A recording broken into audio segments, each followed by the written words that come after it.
Can you just start presenting so that's easier? Because you have to start in 30 seconds. I'm admitting all participants. Welcome, folks. Welcome. So excited to have you all here. Just give us maybe 30 more seconds and then we'll get started.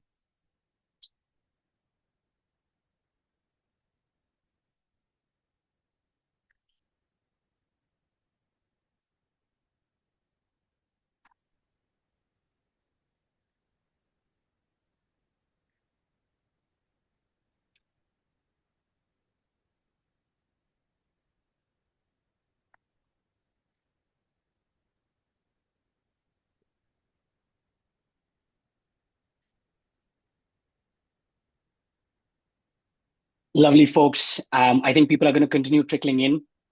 Would love to begin our session today. Before we begin, I'd just like to set the agenda for today. So what we'll cover today is going to be us comparing old search with the new search that we're seeing across ChatGPT, Claude, Gemini, etc.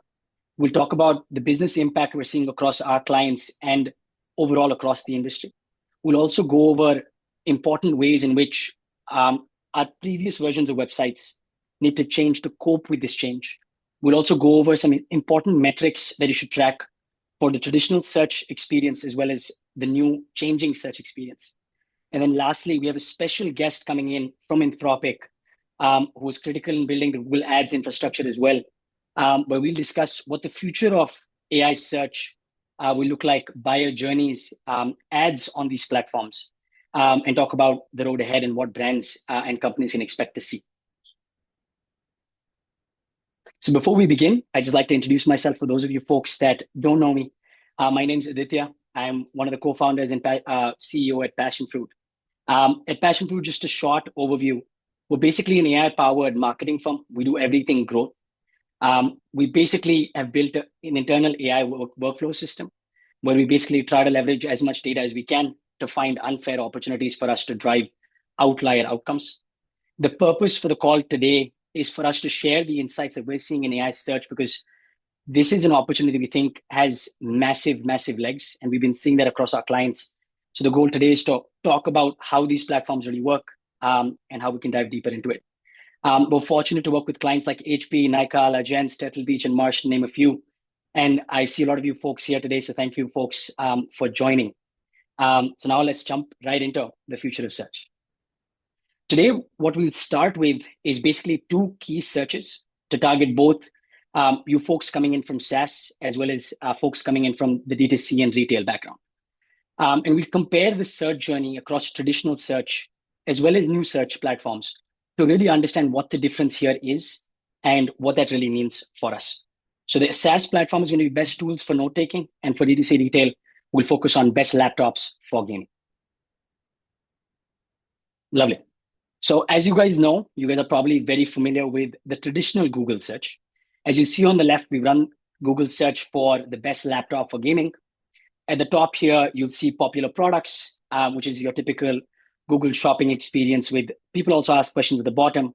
On the right, for best tools for note-taking, you see a bunch of organic search links, as you typically are used to seeing, along with some products and some paid listings. What we're seeing today is that even the traditional experience that a user is asking of Google is changing quite drastically.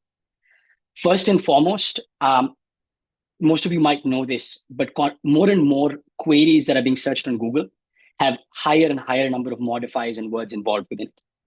So today, Google sees the largest shares of its searches coming from queries with 3 words or higher. And that generally means most of these queries have questions. So that number of questions being asked on Google as a platform has gone up from 39% last year to 87% as of June 2025. And that brings us directly to AI overviews. This is what we internally at Passionfruit call basically training wheels for AI search. This is what Google launched first.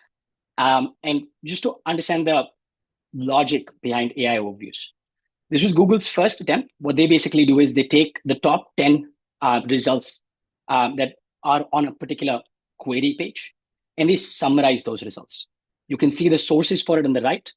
And one important note here is every insight that Google provides here in AI overviews is directly linked to a particular article or website that it's referencing to. So there's nothing new happening. There's no opinion creation. It's purely a summarization of the results you're seeing on Google search. And what we're seeing today is 60% of users don't scroll past AI summaries.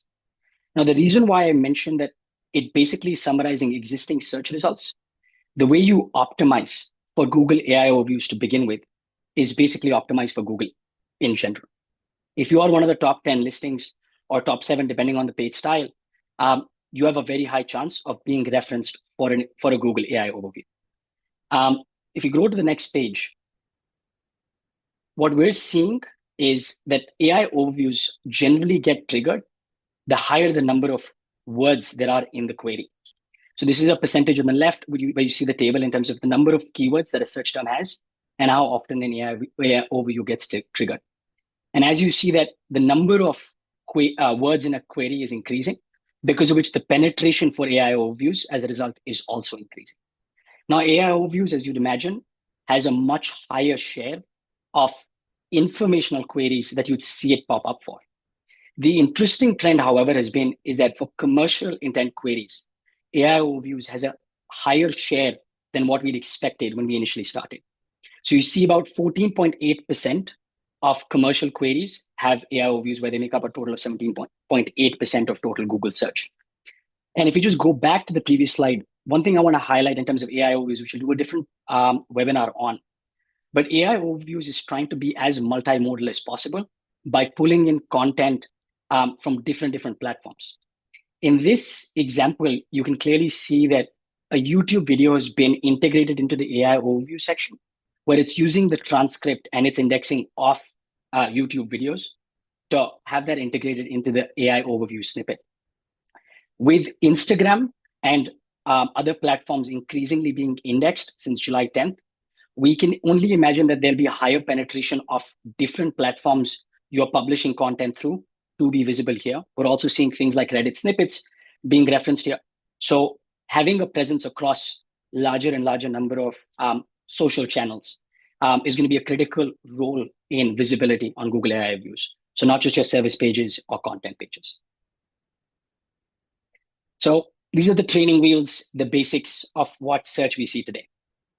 But to really understand how AI search works, what I want to first start with is understanding how traditional search and AI search as business models are drastically different. So traditional search had a basic goal.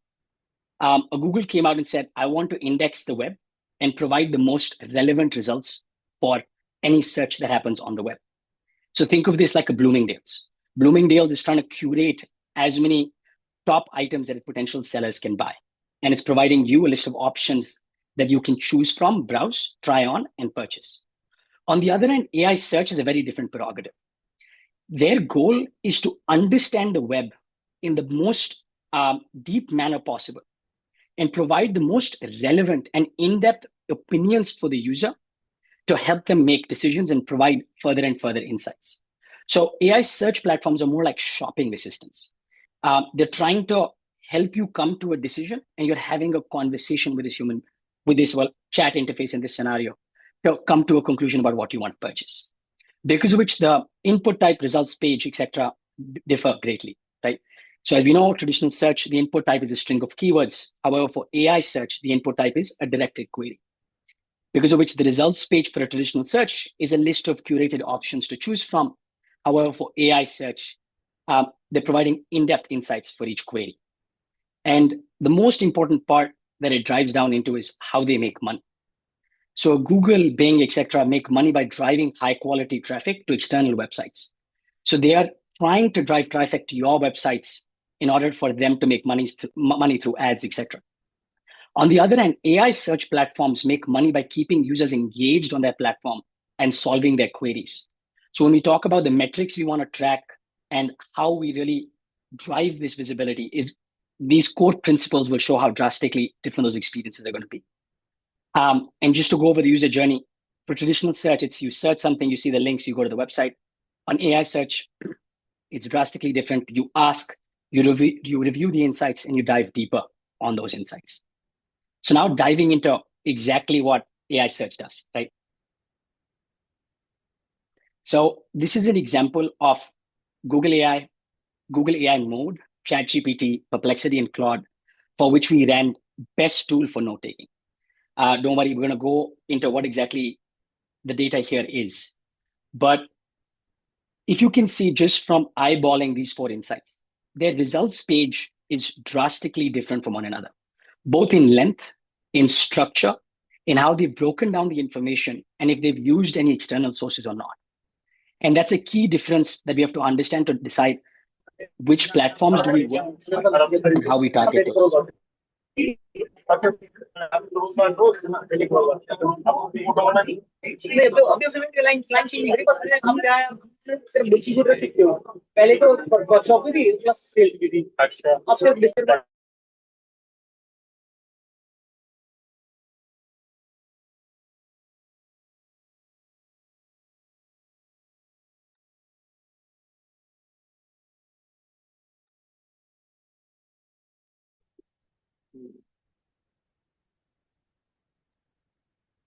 Sorry. I'll start again.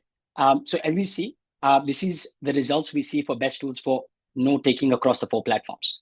Starting at the top, the sources that each of these 4 platforms use are drastically different to even decide what opinion they're going to share with the end user. So the Google AI Mode is basically running 6 sub-queries related to a query on Google search itself, using the same database that a typical Google search result uses, and analyzing those queries to find out what sources it's going to use to create its opinion.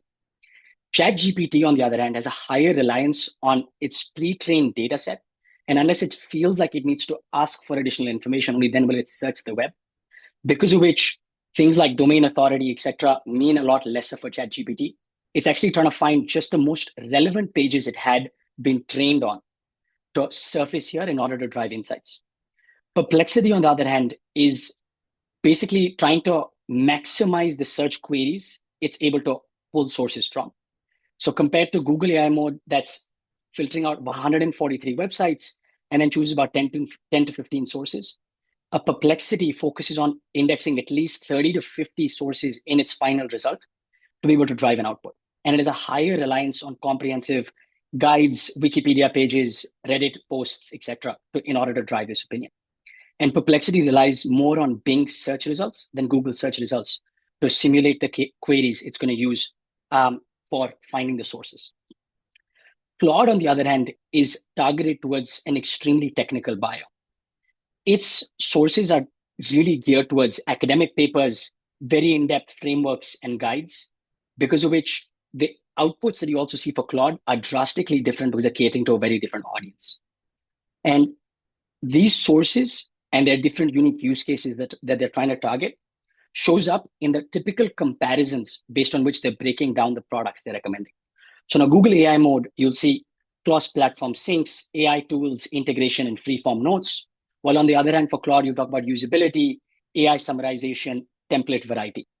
And ChatGPT and Perplexity lie somewhere in the middle where they have a mix of both technical and slightly more larger generic focused use cases, like AI integrations, customization, collaboration.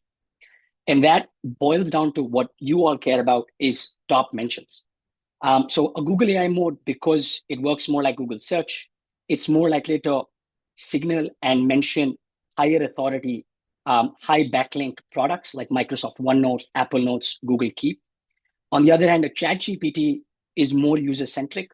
So it's focusing on Notion, Apple Notes, GoodNote, and Evernote. On the other hand, if you just compare these outputs to Claude, Claude is more technically focused. So it's focusing on Notion, Obsidian, and Simple Note. That are slightly more developer-focused tooling. And in the middle, you have Perplexity, which has a much larger variety of search breakdowns because it's pulling in a much larger variety of sources.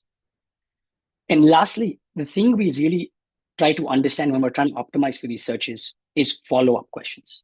What is each of these platforms trying to engage the user further into to help them come to a decision? Because these click-through rates for follow-up questions is what each of these platforms is optimizing for. That's their benchmark for how well the query is being answered from their first input. And that's something that we want to basically be a top level source, you have to cover these follow-up questions. So there's a big variation amongst these, and that's how they keep the user engaged and keep moving on the platform. Now, if we run this same query for the best laptop for gaming, this experience is slightly different than what you saw previously with a typical SaaS use case. ChatGPT and Google, for example, are trying to take in the conversion experience and have that natively happen on their platforms. So you'll see a lot more product pictures, options to actually purchase the product natively within the chat interface. On the other hand, a Perplexity is doing a much more thorough comparison, while a Claude is just focusing on purely a text output with very few outlink sources and very few follow-up questions. And this is really different because for Google AI Mode and ChatGPT, we're seeing a lot more conversion rates, especially for e-commerce brands coming in. While for Claude, we're seeing a lot more inputs for more technical tooling softwares that are targeted towards developers that are doing research on Claude today. And similarly, if you were to break down the sources that are being used here, you see the same trend where the top 3 sources for Google AI Mode are the typical top 10 search results for games. That's what they're using to aggregate the recommendations they have. A ChatGPT in this scenario really relies on customer reviews on external websites like a Reddit, as well as customer review portals for branded websites in terms of what the customer review count is and what the customer is really saying. Perplexity similarly has a wide variety across Google AI and ChatGPT, while a Claude is really focused on gaining benchmark sites and tech review roundups to have a much more technical deep dive. And that, again, translates into features focused on, where you see a Claude is focusing on max performance thermal management, while a ChatGPT is slightly more generic in nature, overall build, performance, price to performance comparisons, etc. And because of that, again, the mentions are drastically different across all 4 channels, and so are the follow-up questions.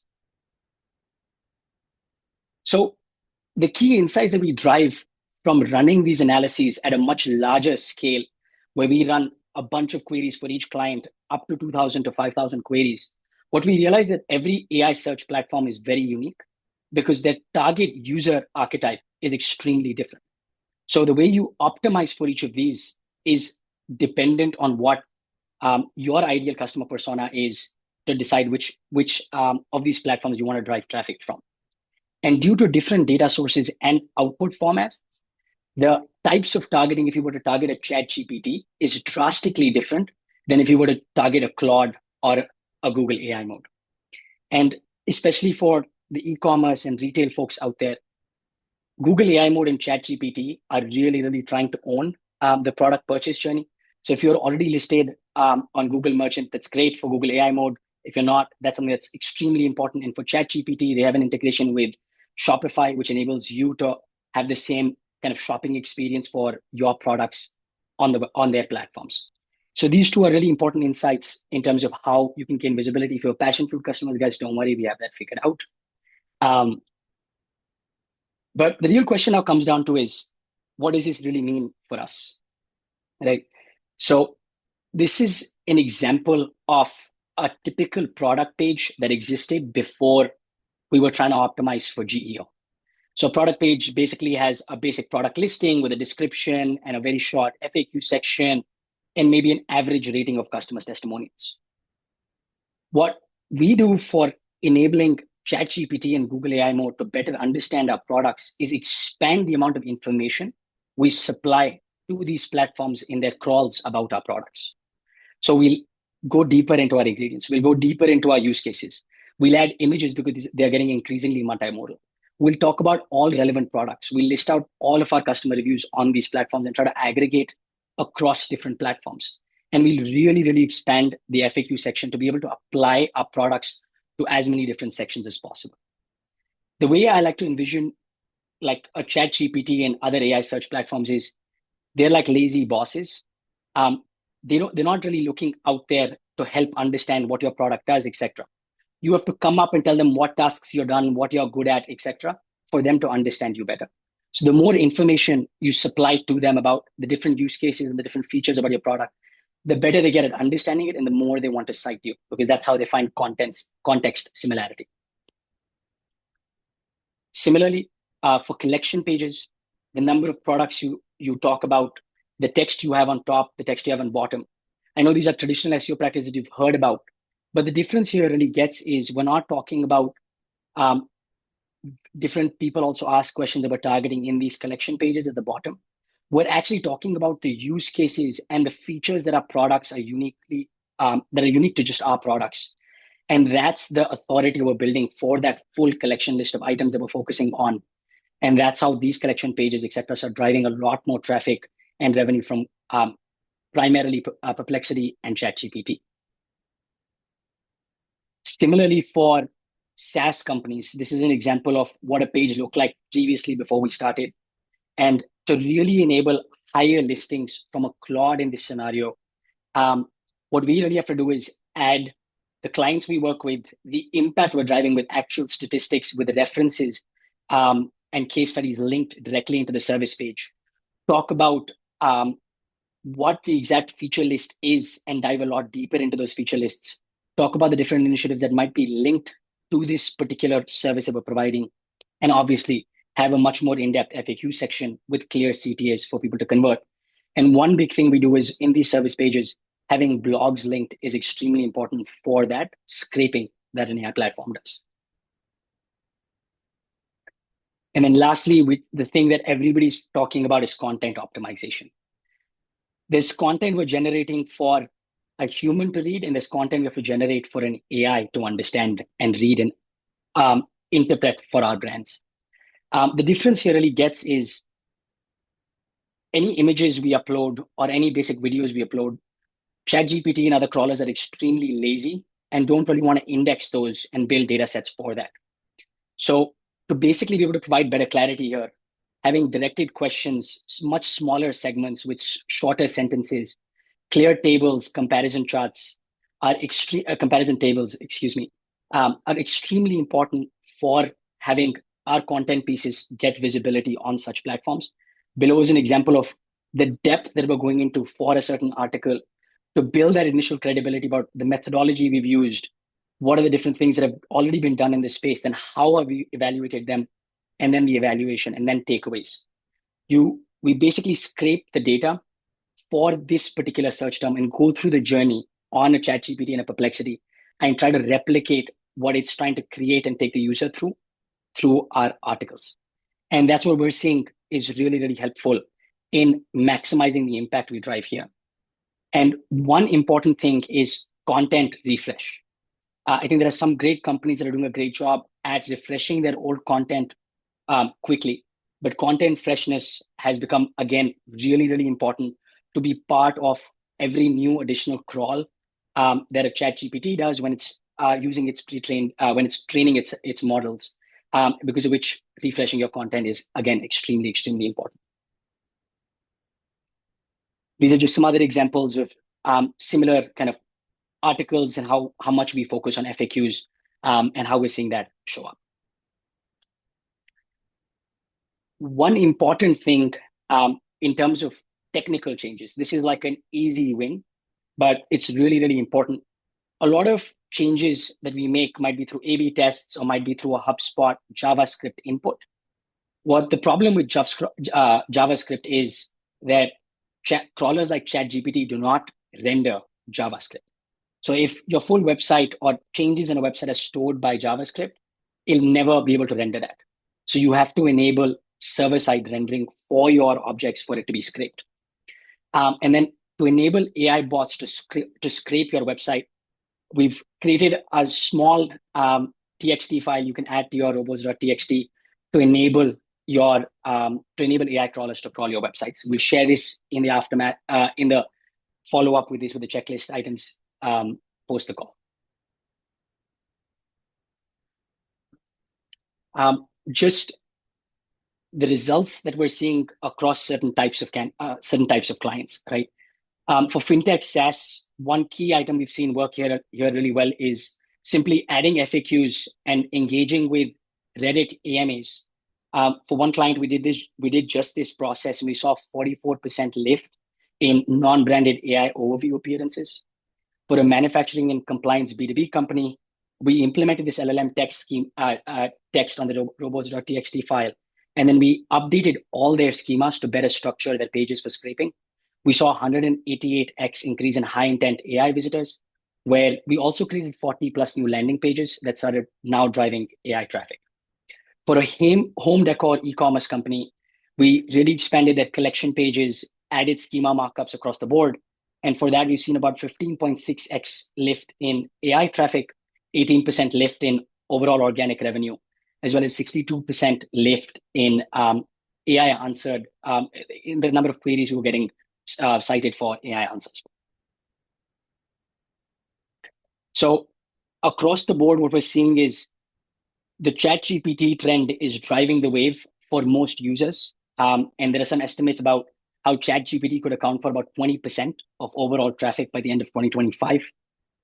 Certain platforms are growing faster than others post ChatGPT, but ChatGPT is already the third highest in terms of search volume across the globe. So just an important stat in terms of what we want to focus on as we move forward, and basically why we should be taking into account these important platforms. And then lastly, what you should track. So if I just compare SEO to GEO, the most obvious thing is that we can't be tracking clicks, rankings, and CTR rates. So in traditional SEO, when you started, your goal was to rank higher in traditional search results. With GEO, our main goal is to become as a cited source in AI-generated answers. The success metrics in SEO is obviously rankings, organic traffic, CTR, and bounce rates. For GEO, it's how many times are you being cited? How many times are you included in the AI search result? And how many times is your source, is AI the source for any revenue that you're bringing into your website? And there's a drastic difference in the way we approach content.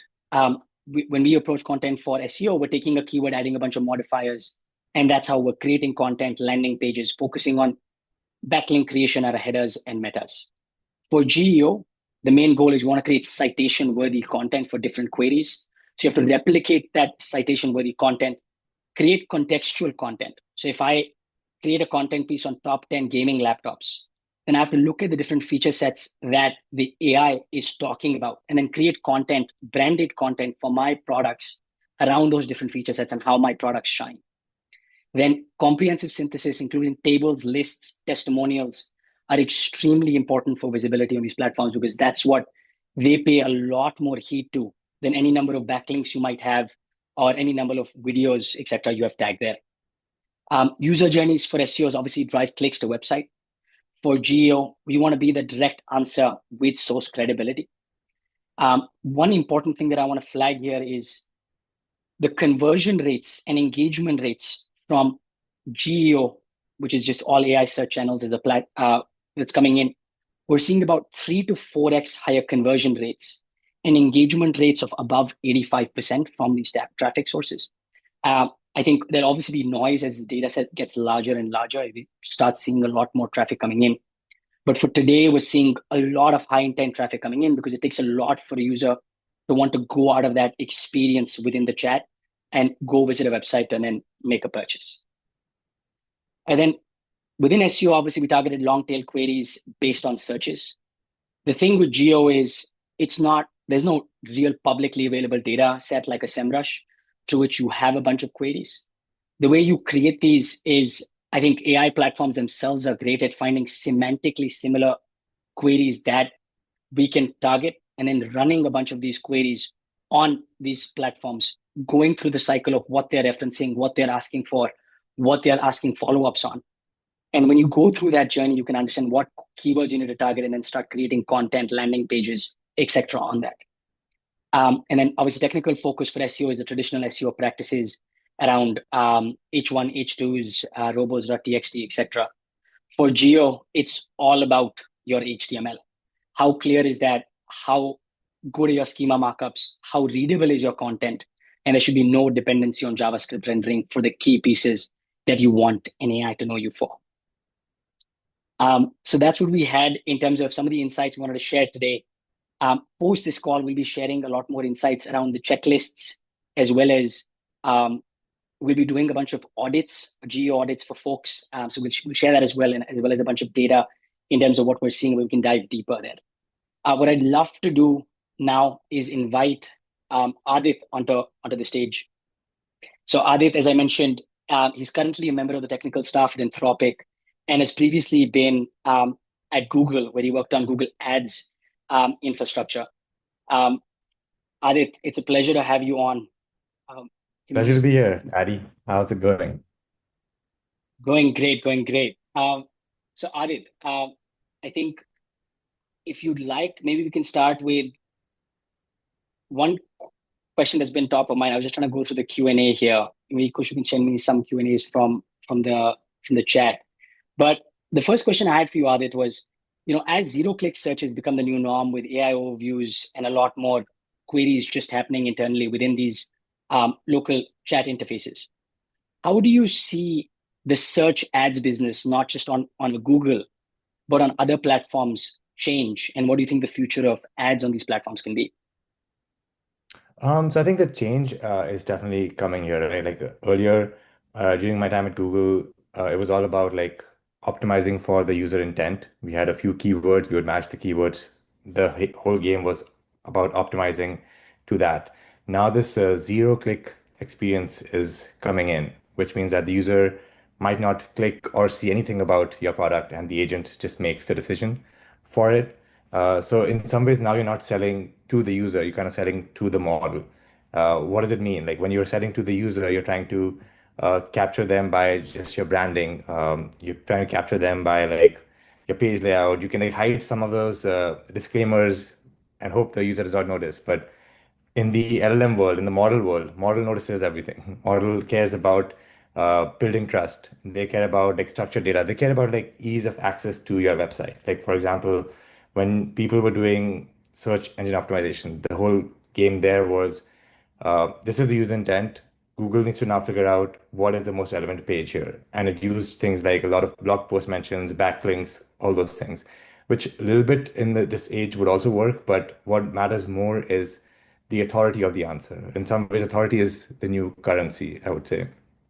So having just one really famous person write one line for you wouldn't be as impactful as having like experts write reviews for you, or you having like comparison data on your own website. You have like more details about your product, just so that the LLM can easily understand what the product is. You want to fit into the natural answer of an LLM, right? Like it's not just a couple of keywords that a user is searching. A user is kind of giving it an entire query that, hey, find me the best credit card that is for someone with X credit score, right? And X years of age. And with this context, the agent will now con have the entire funnel of like discovery, comparison, and making selection for you.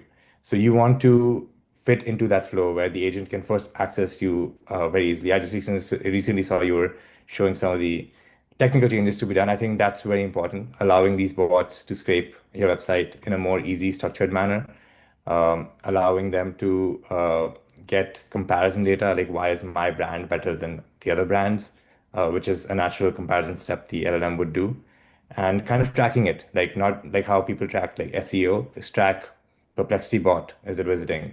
ChatGPT bot, is it visiting? Makes a lot of sense. And I think we've been hearing rumors about ads running across a bunch of LLMs, right? And I know you can't really reveal anything, but in your in your opinion, by when can people assume ads to be a channel through which they can target these highly targeted search queries? And how do you think that would really work for users? Do you think they'll have control over the searches they target, or will it be like PMAX campaigns but geared towards AI search? Um, In some way, so it'll be like a slow transition. I think, like in terms of like this transition, I think the power users will probably adapt this in the next 12 months ish, and like the general audience maybe over like the next couple of years. The relevance of just buying an ad, I think, goes down a bit because the LLM still really cares about the authority. You can't just bid up a higher amount now because LLM, when it's giving an answer, it wants to give a high quality answer. Like if you have like low quality signals into your answer, no matter how much money you put in, the LLM wouldn't pick it. And there are a bunch of different ad formats that are being tested right now. I think Google launched the AI overviews. Um, and believe it or not, Google is still growing. So it's not like the current ads are dying or like we are getting like into a world of to completely change everything. Their search volume is growing, their ad purchasing is growing still, and like the conversion is growing, but it's changing a little bit, where now it is injected inside the answer that the LLM gives. So you want to again like fit more organically into what the LLM might answer. So it's trying to capture the intent a user would have when they ask the question to the LLM. And I see like one of the models that I think they're still doing is if they get like five links that they want to recommend, one of them might be a sponsored link, right? And this is probably similar to the traditional search experience, although we won't have 10 blue links anymore. We would just have like maybe one or two because you want like high quality condensed answers. Uh, there's other very interesting formats that they are doing, which is still experimental. One of it is like have the publishers or advertisers like co-author the output. So it's like instead of selling real estate on the the Google search page with links, you're selling the real estate of tokens, which is how these models are generating the output.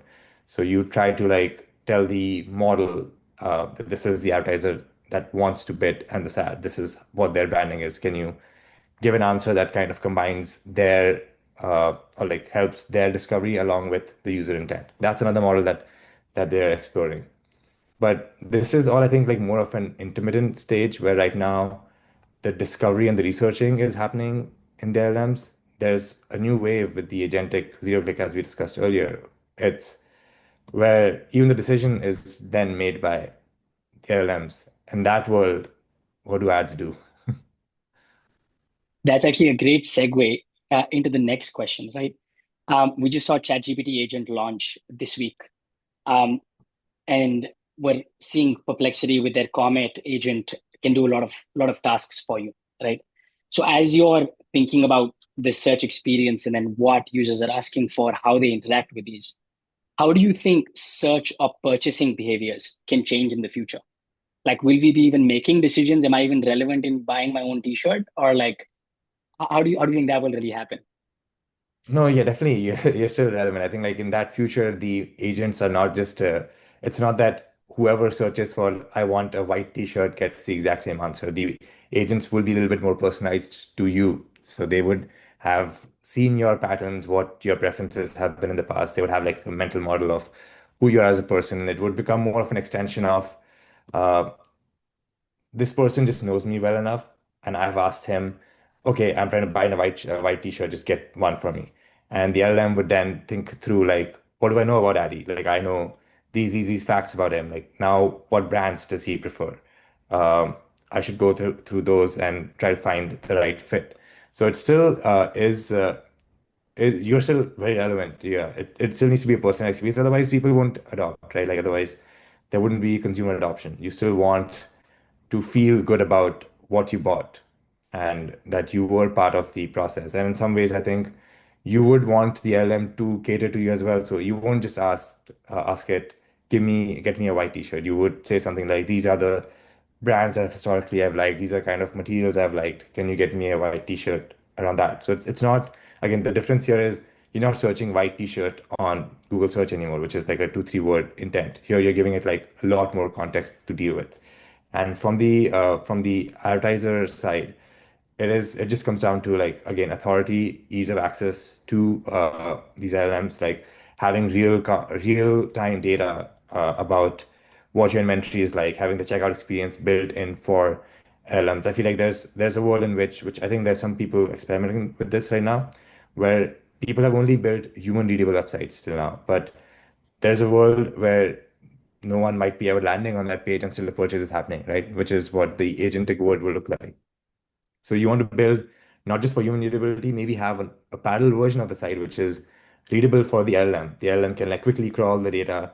It cares about the structure, the tables, all those comparisons, just ingest that quickly. It has the APIs it needs to know to get the cart information, add things to the cart, check out, making it just easy for the LLM to do things because the LM is trying to just do things that have high authority. It can be build trust around it and has high quality signals. So, and in some ways, SEO is still not like dead.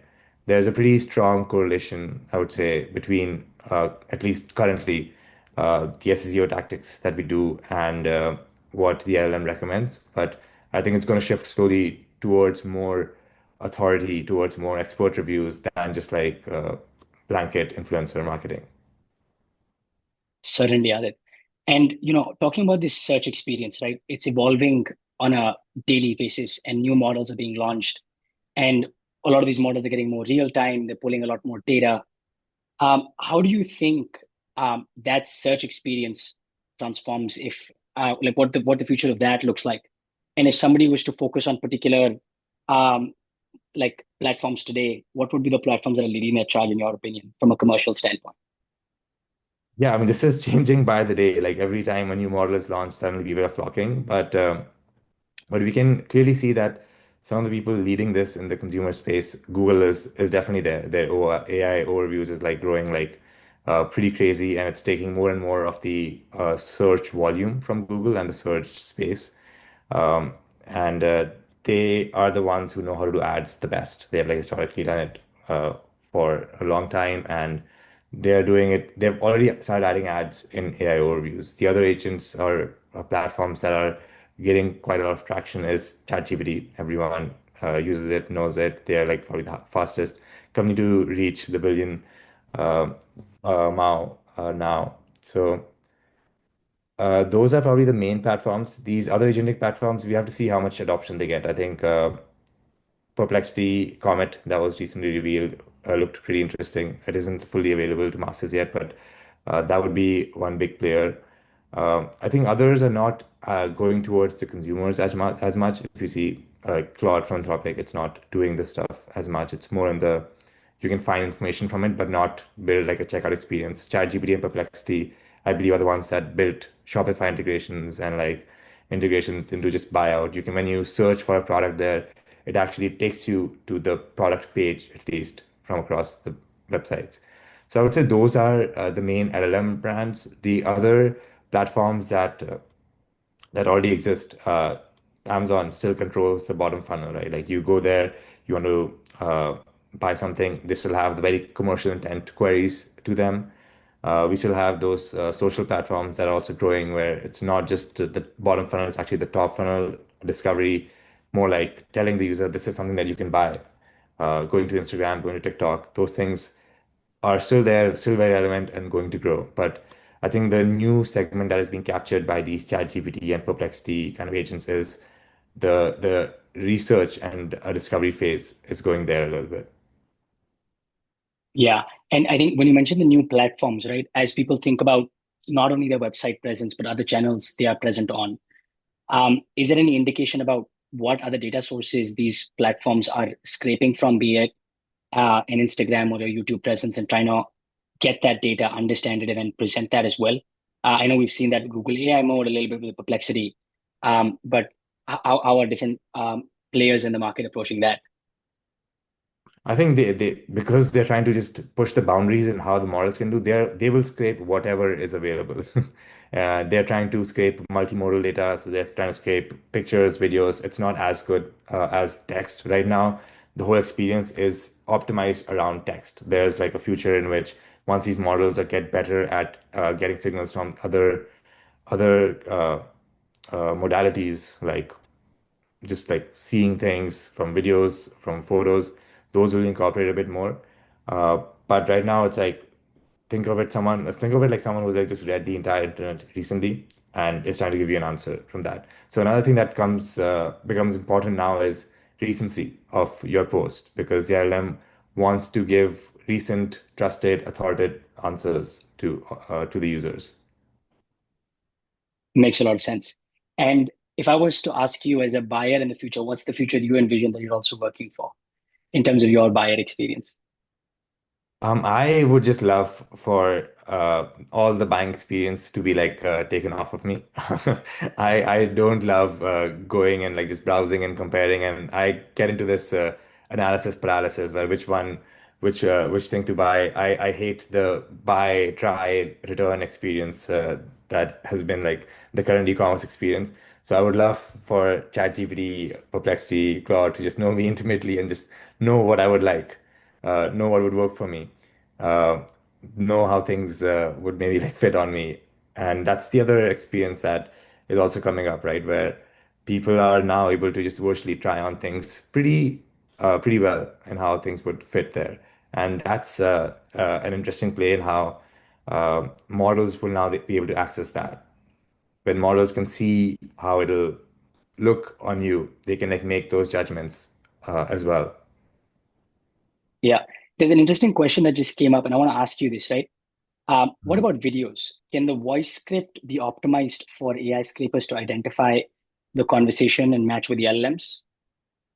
Yes, it can be, and it is being ingested. Videos are all the TikTok reels that people have. It is being there, and the optimization there, I would say again, we want to give more details and more authority in the data that we're giving to the LLM. So, having like, as I said, like someone just say a line or two, or just like reposting your post isn't as valuable to them to the LLM as someone giving like a detailed write up on your product and giving like specifications, giving like how this compares to the rest of the products in the industry. Those sort of things will make the LLM trust that data source more, trust your brand more. You want to build your brand reputability towards the LLM now. Your audience in some ways becomes these agents and not the user. Users might not even land on your website and make the purchase. Makes a lot of sense. Perfect. Thank you so much, Adit. I wanted to just open up the room for if anybody has any questions. You guys can submit it on chat, and we can take any more answers from Aditya while we have him.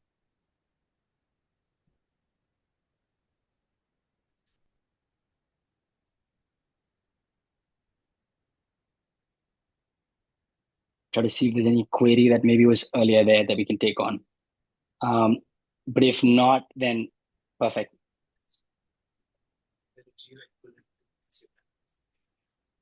Is there a So the question we've gotten is there a geo equivalent to the SEO practice of submitting new sitemaps to Google? I would say it's not the that experience is still being evolved. We still don't know exactly how it's going to land, but what you can do is just make it very easy for the LLM to index your website, which means like having these technical things that Adi mentioned earlier, but giving the model like a whole layout of what your website looks like, where to find the information, give it like more, keep your websites updated, the posts that you have be a lot more, make them a lot more like authoritative, get experts to kind of comment on your product, get the pages to have a lot of comparison data, a lot of table charts, just make it easier for an LLM to come to your website and just answer this question of like, is this the right fit for what my user is asking? And just imagine what would an LLM need for that. The LLM would just need to know what the product is. Go into the details of like what the product is and make it very readable. Like maybe have a parallel website where the formats are not human readable at all, but just JSON and all those text formats that are a lot more LLM friendly. That would do, I think. That would be like the initial crack there.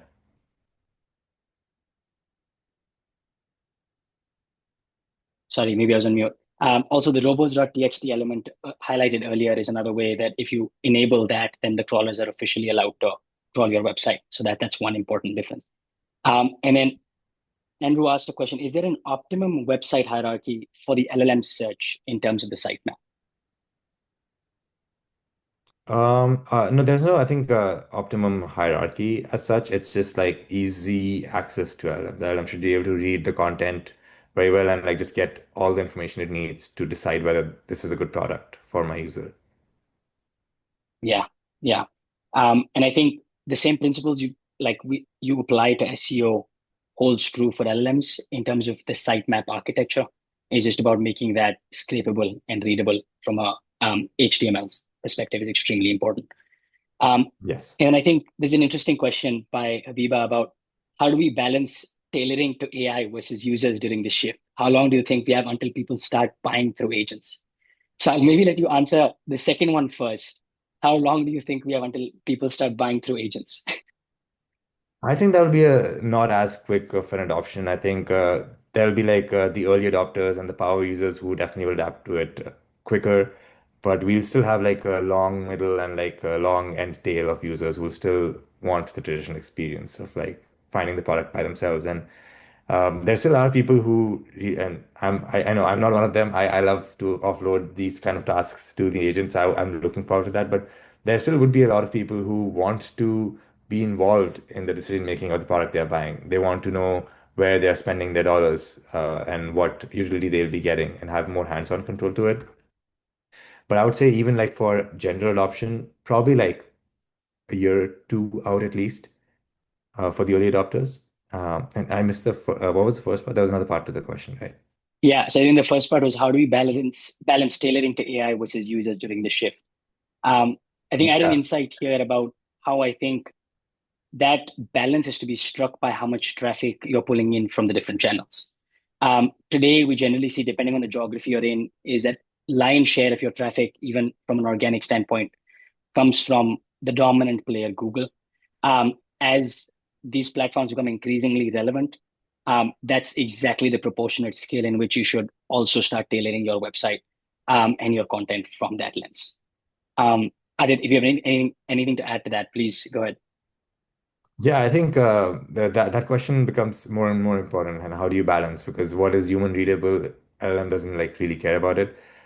One easy thing that I think we can do is like just have like a parallel LLM optimized website, which is like helpful for the transitory phase where you're not completely letting go of your SEO and like user optimized experience of the web pages, but also like having your experiments that are happening in these LLM optimized pages. And again, like the robots.txt and sitemap become kind of important here, where it guides the LLM agent to know where to go and look for the information. And I think the early part experimentation here is very important, seeing what is working, what is not working, because these models are constantly evolving. It's not like something that is working today will necessarily work tomorrow. We have not come to a stable state as we did mostly with Google, where SEO is understandable. It changes when Google like changes some things in their algorithm, but we still like get it. Right now, the experience is evolving so rapidly that experimentation, tracking, and understanding where how many of these bots are crawling my websites, are is my website getting surfaced to the queries that user is generating? Why not? What kind of queries are users landing? And how can my page answer the questions that the user is landing? Because LLM in the end is going to optimize the answer for the user query, and it's going to try to find um, content that answers that. So you just want to be that content. You don't want to have that authority, which is the new currency now.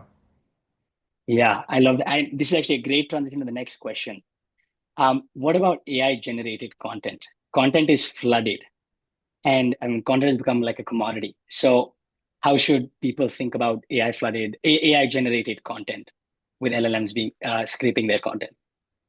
Yeah, so AI generated content is it's flooding and it's gonna flood even more. It's going to be more and more even in the video modality and all these Instagrams. There's like already we see a lot of virtual influencers sort of pop up. I think they still don't give the high quality signal in a commoditized market of like content. You still want to uh, show that your content is more premium, it's more valuable. So LLMs would not really care about low quality signals, even if it's generated. You can have like 10 paragraphs about a product just to add fluff, but that doesn't matter. You need to just have structured kind of outputs that LLMs want and are able to use to answer the questions that the queries have and surface your pages more organically. So the things to optimize there again still stay the same. It still is very like try to answer the question LLMs are trying to answer, cater to what they're reading, and use AI to maybe like curate the data, but don't remove the authenticity. Just don't rely on it completely. You still want to have your voice because again, users and LLMs will have some preferences. The LLMs would know what a user likes, so you want to still cater to that authenticity of your brand. Certainly, certainly. And I think the last question we have is, in fact, Should the website content be merged more with the live social media comments from users for the most current authority? Yes, that would be a good way to get authority. Like I think building trust with the users who have already kind of bought your product, interacting with it, that would be very helpful for LLMs to like have anecdotal data that oh people have liked this and like that's something that I can recommend. And if you like try out right now, like if you ask an LLM, uh, I want to buy X, what are your recommendations? You would see that it cites things like, oh, some users are saying XYZ. So it really cares about that part. It doesn't just care about the the specification of your product. It cares about how it's being perceived because an LLM wants to be presented as an as a trustworthy answer. So how does it build trust? It only builds trust through like knowing first knowing what you're selling. It needs to fully understand what you're selling. It needs to understand the details and specifications. And secondly, it needs to be able to get reviews, cross references, expert reviews on your product. Engagement from other users is very helpful. That is a pretty high quality signal. Even right now, that's a high quality signal, right? Like when we go to buy things on Amazon, after looking at the product, the next thing we do is look at reviews. If the review is bad, no matter how appealing the brand is, we would not go for it. Same thing with LLM holds. Certainly, certainly. Lovely, Adit. Thank you so much. Sorry, guys, we'll be closing the Q&A now. We're slightly over. But Adit, thank you so much for your time. And folks, everybody, thank you so much for joining in today. Just the last thing is we'll be sharing the geo checklist and a bunch of data that we didn't go over on this call with you on email. And we'll also be doing a bunch of geo audits for folks. So if you'd like one, please, you can scan the QR code and we'll prepare a complimentary geo audit for you folks. Okay. Thanks, Addy, for having me. Great chatting as always and just hashing our brains out. But the last advice, like, if any, I would want to just land with authority is what we need to cater to. Model is your audience, and early experimentation is very important. Like just get on the board now rather than wait. You don't want to be too late in how the LLM perceives your brand. Certainly. Could not agree more, Adit. Thank you so much. Thank you, guys. Thank you.